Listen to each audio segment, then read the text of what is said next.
Hey guys, it's me again, and welcome to my extremely professional voice-over Inktober video. Or something like that. I did make previous Inktobers before in the past, like videos that you can watch, but they just have like music behind them. Do you have to do this every time I record? Your squeaky mouse toy is ruining my audio! Anyway, this year I decided to participate in Inktober, but this time with a twist. You see, I thought about doing Inktober this year, but I looked at the Inktober prompt list, like the official one for 2022, and I didn't like it. Like, sometimes you get a prompt list that you really vibe with, and sometimes you just don't. And if you don't, then that sucks. But then I was browsing through Instagram a few days before October, so like literally in the last few days of September before the challenge was to start. Lord Gris is someone on Instagram who I've been following for a long time because I really like their art. I didn't realize that they had their own version of an Inktober prompt list that they called Gristober. And I vibed a lot with this prompt list. Like, look at that. I made a community post about it on YouTube in case anyone wanted to follow along with me, and also on my other relevant social medias. I decided I really wanted to make my own sort of self-imposed rules. So these were the rules that I posted beforehand to try and like beholden myself to them. The traditional rules for Inktober are as follows. 1 consistent drawing within a steady time frame for the entire month of October, typically once a day. Sometimes you can go like once every other day or once a week or something, you know, whatever works for you. The point is to just do it consistently. Drawings should be traditional drawings done with ink. Again, this isn't a hard and fast rule. You can kind of do what you want, but the point is to try and do it traditionally and typically with ink. Can follow a prompt list but doesn't have to. That's right, you can just do whatever you want if you like. It's just more fun to follow a prompt list. For me anyway. And the drawings are usually not colored, although sometimes for Inktober people will use colored inks. Now, the rules that I have imposed upon myself for the sake of making this challenge more fun are as follows. 1 drawing per day for the 31 days of October, because I wanted to do every single prompt, and I wanted to be able to do this once a day. Finished with black ink, following Gris's prompt list, and each drawing will be a new character design inspired by the prompt of the day, loosely following the theme of Halloween, because this is spooky season after all. I usually can't plan seasonal videos because it takes me so long to even get a concept to the voiceover stage. Anyway, without further ado, let's get started. So the prompt for day 1 was Starlight, and immediately I sort of got in my mind like a Luma from Mario Galaxy, because obviously, like, when I think of like stars and galaxies, that's just where my mind goes to first, because Mario Galaxy is like a massive part of my childhood. So I started drawing up this character design loosely inspired by like the Lumas, and it kind of ended up looking like Jirachi, like the Pokemon, which I'm not mad about. I think it works. And then I gave her like little bangs or whatever, and little sleeves, and like a translucent dress. I gave her something that kind of could resemble a starbit if you look closely at it, because that's how I wanted to do it. One thing I didn't really consider when I started this challenge was I realized, like sort of later on, that when I'm like pressuring myself to do something consistently for a challenge, I will sort of skip over details that maybe I would have included if I'd taken more time with it. Like usually with a lot of my illustrations you can see places where I've tweaked it and where I maybe redrew something a bunch of times and then I inked it down and I played with the colors a little bit before I committed.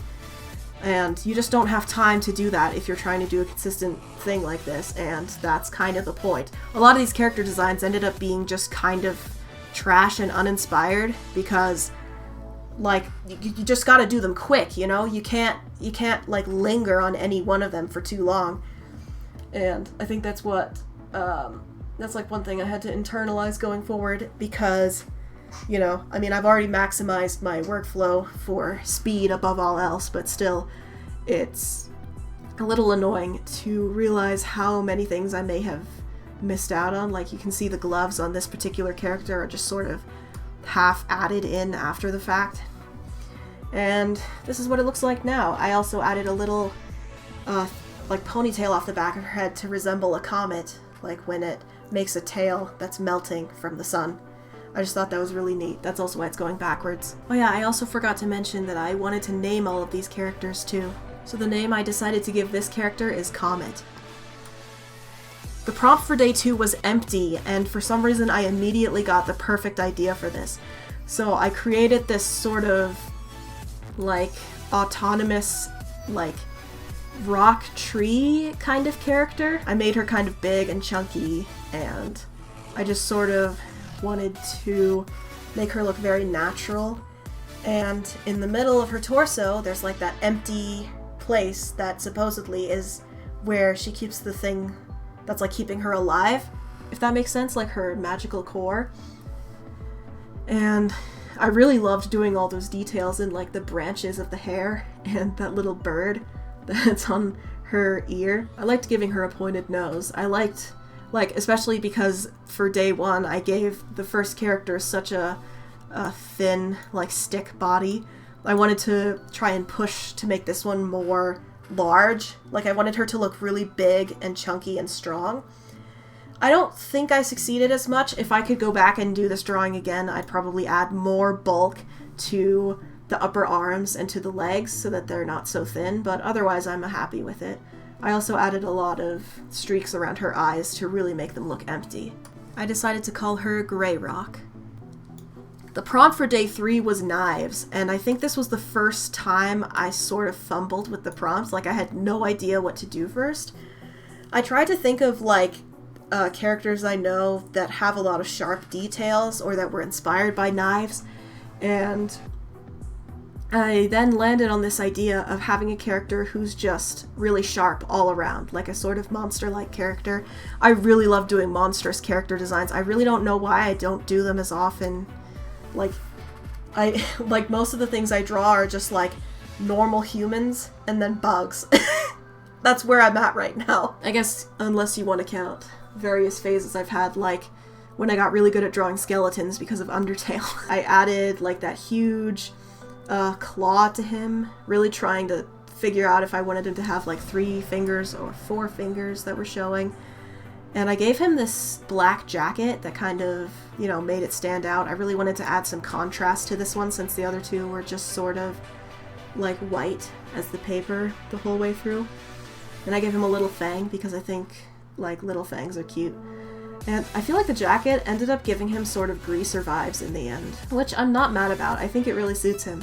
This one is just named Sharp. The prompt for day 4 was double, and immediately I just thought in my mind, I'm gonna make just like a 2-headed person, and that's it. They're just identical twins, but they're fused, kind of like Abby and Brittany, if you've ever heard of them. And as you can see, these were the first 2 just normal human characters I decided to make. I didn't give them too many, like, striking details because, frankly, I didn't have the brain power for that.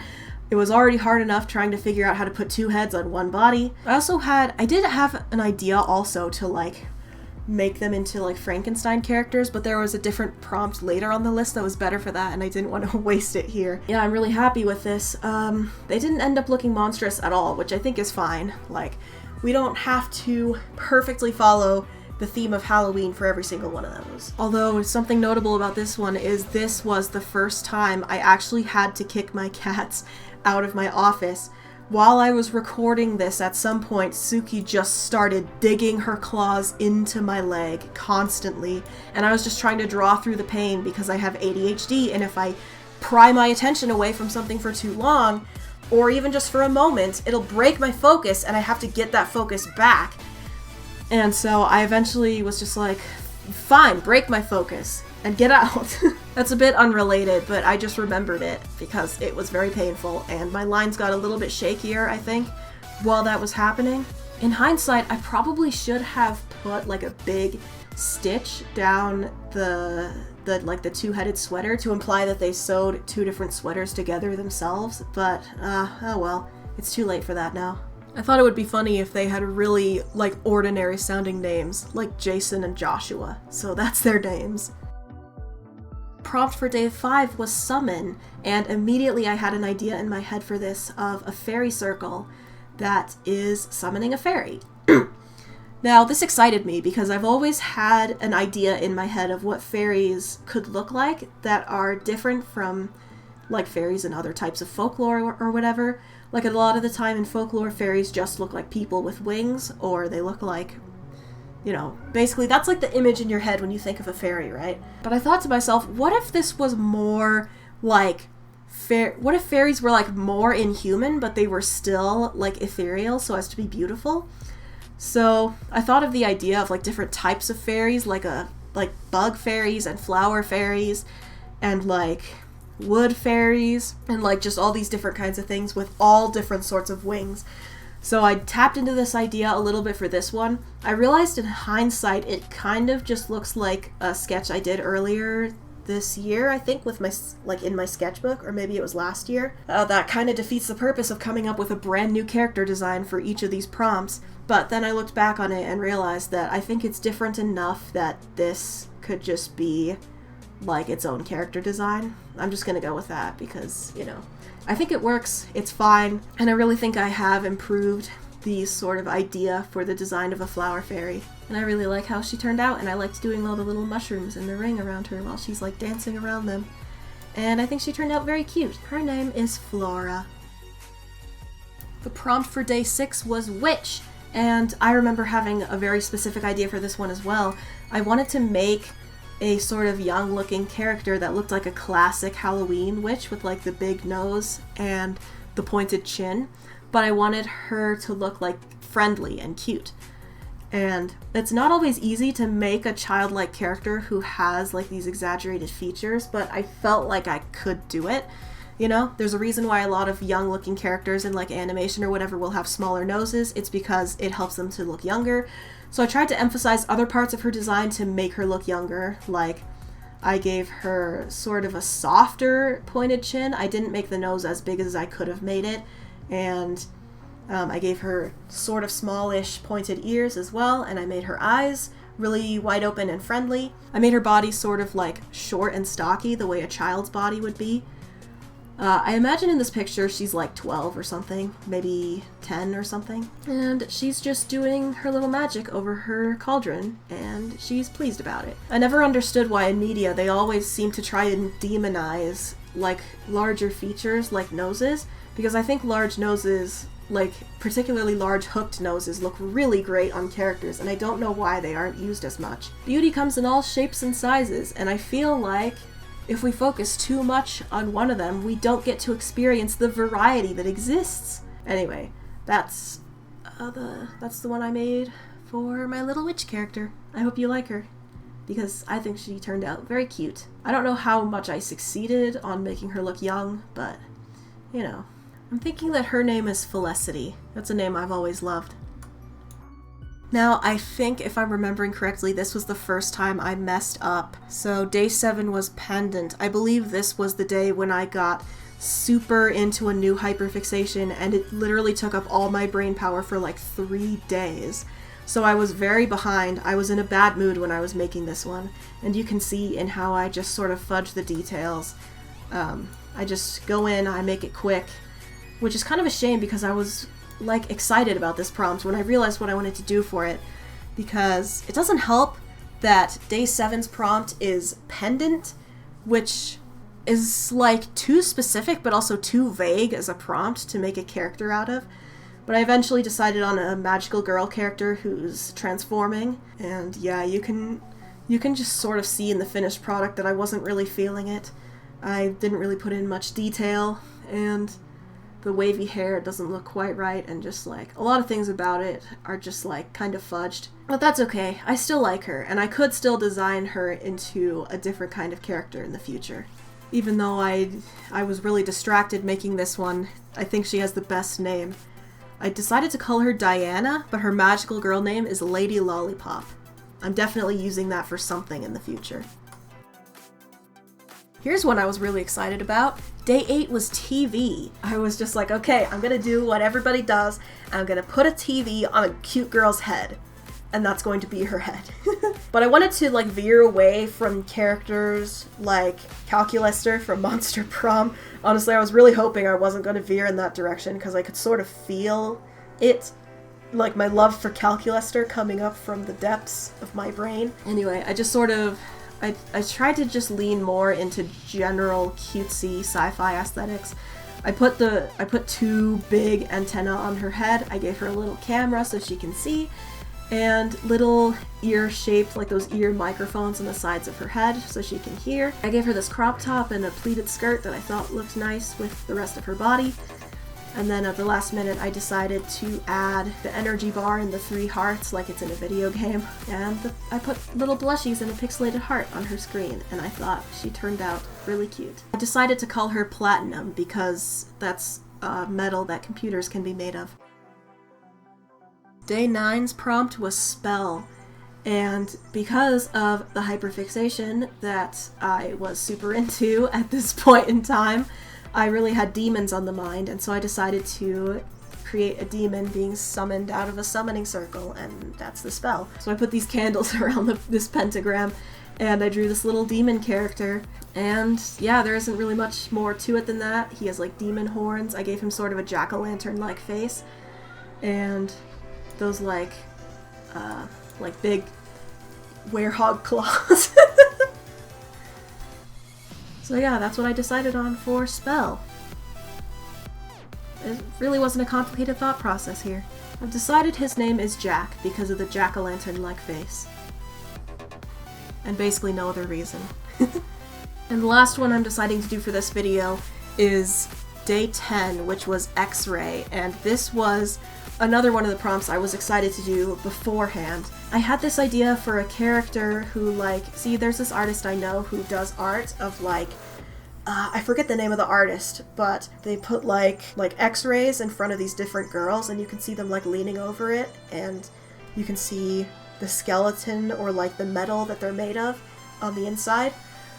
So I thought about this character who had a completely rotten torso, but completely normal arms and legs. And I gave her a little light in her eye socket because why not? Good thing I got so much skeleton drawing practice from being obsessed with Undertale for so long, am I right?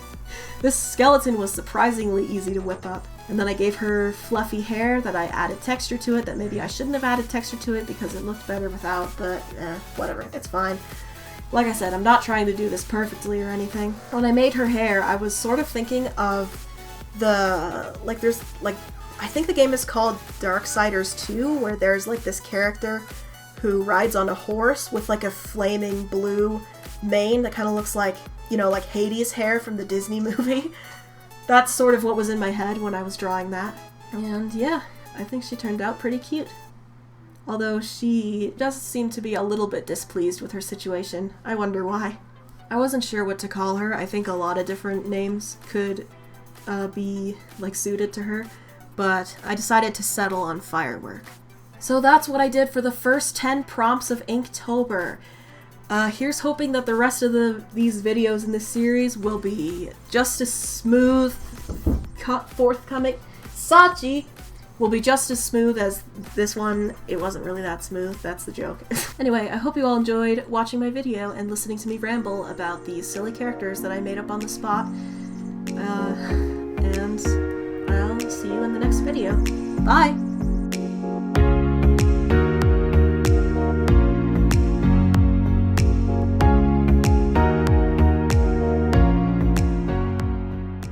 Oh, Sachi. What? Hey! Stop it. Well, at least I finally caught one of your meows on camera. Can you please stop interrupting me?